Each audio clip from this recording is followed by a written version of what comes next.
Winning comes in all shapes and sizes. It's different for everyone. One thing is certain. Every day there's an opportunity for a win. Just like scratchers from the Virginia Lottery. Everyday grab and go. Everyday giftable. Everyday fun. It's where anticipation meets instant gratification. Like the new Virginia Lottery Scratcher High Roller Blackjack with a chance to win up to 10 times your prize. Now, that's an everyday win. Drive to a retailer near you. Odds of winning any prize, 1 in 4.16. Winning comes in all shapes and sizes. It's different for everyone. One thing is certain. Every day there's an opportunity for a win. Just like scratchers from the Virginia Lottery. Everyday grab and go. Everyday giftable. Everyday fun. It's where anticipation meets instant gratification. Like the new Virginia Lottery Scratcher High Roller Blackjack with a chance to win up to 10 times your prize. Now, that's an everyday win. Drive to a retailer near you. Odds of winning any prize, 1 in 4.16. Antonio Morales, who covers USC for The Athletic on The Drive on a Wednesday. Antonio, how are you, sir? Good. A bit busy this week, but good.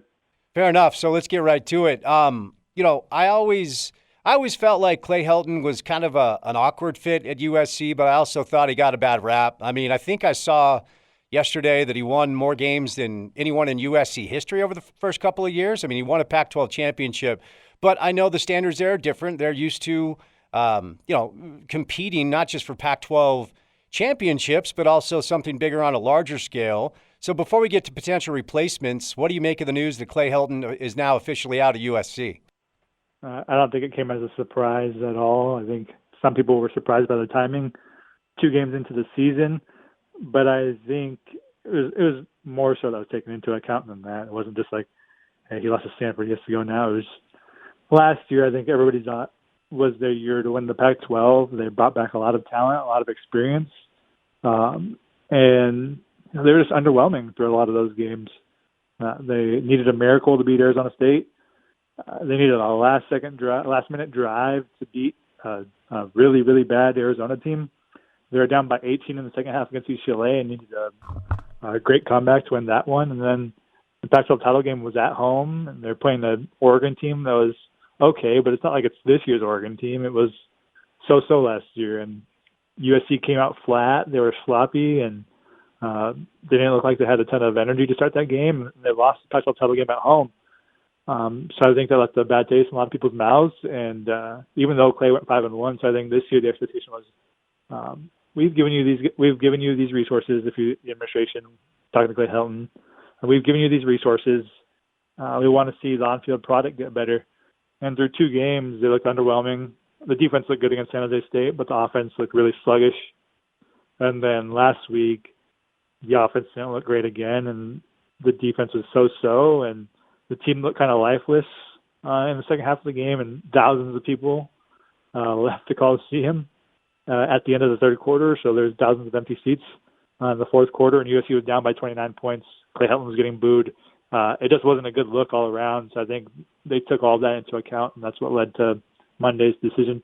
From my vantage point, most USC fans or people involved with the program seem to have applauded this move. Does it feel the same way to you? I mean, you're more plugged in there. Are people glad that this was the call? Yeah, I think people wanted this done. To be honest with you, I think they probably wanted it done in 2018, but that was the first year of Clay Helton's new contract extension. And 2018, I don't know if you remember, they were playing Notre Dame to end the season, and they are 5-6 going into that game. They're in the midst of their fourth losing season since like 1962. So it was rare territory.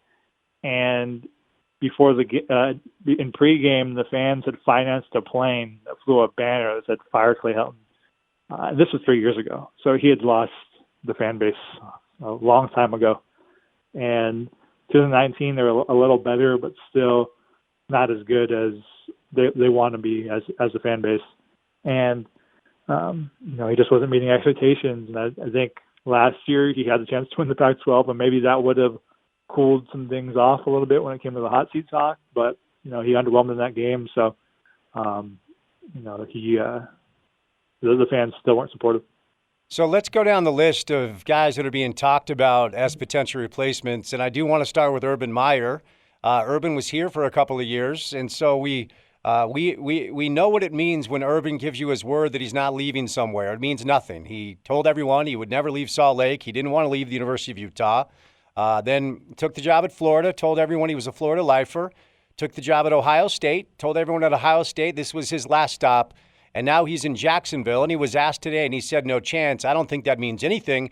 It might mean something for today, Antonio, but if 5 or 6 weeks pass and Jacksonville is winless, I would not be shocked if they're going to revisit this situation. So let's start with Urban Meyer. Have you heard that there's any interest from USC? Have you heard that they may kick the tires? Where are we at as of today with Urban? I think the big thing with Urban and USC is you have to take into account Carol Folt. And remember the last time USC had a coaching search, it was not a coaching search, but, Clay was on the verge of, or they were on the verge of maybe firing him, was 2 years ago when, Urban was a free agent then, basically. He wasn't anywhere. That was the last time. And there was a lot of discussion at that time, Carol Folt not wanting Urban Meyer just because of the baggage he's had in his past with the Ohio State situation. That just wasn't a good look for him, and USC was coming off plenty of scandals at that point, so I think they wanted to avoid that. So I think it'll come down to if he's even a candidate, if he would even leave Jacksonville. I think people need to factor in Carol Folt's decision-making process, USC's chancellor. They would need to figure out if she would be comfortable with that still, and rumors were that she wasn't last time around. The betting favorite in Vegas, continues to be Luke Fickell, who's the head coach of Cincinnati. He also came out and said he's not interested in the USC vacancy. Again, just like I don't put any stock in what Urban said, I don't put any stock in what Luke had to say.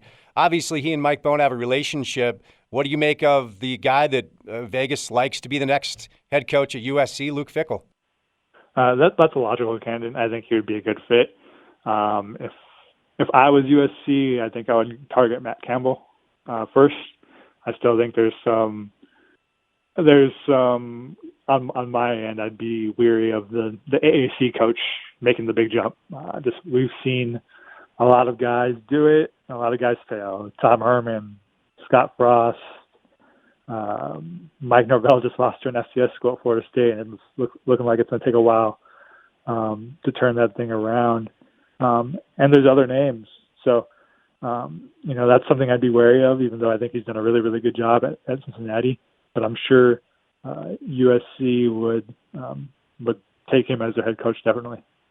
So do you get the feeling that they're going to take their time? Like, what's the plan in the meantime? Because coming up in about 3-4 weeks or so, Utah is in L.A. to take on USC. Do you think they'll have a coach by then, or is this something that's going to take a little bit of time? Oh, no, this is going to take months. USC wants a proven head coach, and so that means probably their coaches are going to be coaching all the way up until Thanksgiving or the first week of December if they're in the conference title game. So I think you're going to see a long, drawn-out search. It's going to take months, and that's one reason why I don't know if an NFL candidate would be is going to be on USC's radar, because remember the early signing periods in middle of December. USC doesn't have the luxury to wait around until January. They need a coach probably by the first week of probably by December 1st. They probably need a coach, or December 2nd, around there. 2 weeks before the early signing period, they can't wait around until January. So I think it'll be long, but there has to be some urgency that starts around November. All right, before we set you loose, this has to change the scope of the Pac-12 South. USC was the pick of the Pac-12 media members to win the thing. The UCLA obviously is looking a lot better. I don't know how much of that went into the decision to fire Clay. Arizona State is clean. Utah lost to BYU, but they have the conference slate ahead of them. So before I set you loose, Antonio, how do you see this affecting the race in the Pac-12 South? Well, obviously USC was a preseason favorite. I picked Utah to win the league in the preseason. I just really like Charlie Brewer and what they had coming back, but I think UCLA looks like the best team right now. I need to see USC play without Clay Helton to kind of get a true gauge of what they'll look like. I would put probably Arizona State number 2, and then USC and Utah in that mix for third. But I wouldn't be surprised if any of those 4 teams, or maybe 3 teams, ASU, Utah, and UCLA, won the division. I think I'd be a bit surprised if USC did at this point. But they believe they can still do it. That's why Mike Bohn said they made the move. They feel like they can still accomplish their goals, and I think that's pretty damning. It's a pretty damning statement on Clay Helton that they felt better about their chances winning the South without him than with him. Antonio, thanks for the time, man. Stay safe, be well. Chat soon, okay? All right, thanks, man. All right, there he is. Antonio Morales covers USC for The Athletic. Get him on Twitter. At Antonio C. Morales is where you get him. Winning comes in all shapes and sizes. It's different for everyone. One thing is certain. Every day there's an opportunity for a win. Just like scratchers from the Virginia Lottery. Everyday grab and go. Everyday giftable. Everyday fun. It's where anticipation meets instant gratification. Like the new Virginia Lottery Scratcher High Roller Blackjack with a chance to win up to 10 times your prize. Now, that's an everyday win. Drive to a retailer near you. Odds of winning any prize, 1 in 4.16.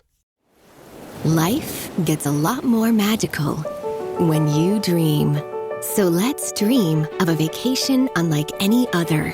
A magical Disney cruise. Hiya, pal! Where new stories meet tales as old as time. Enchanté, mon ami! And your family will be cared for the moment you step aboard.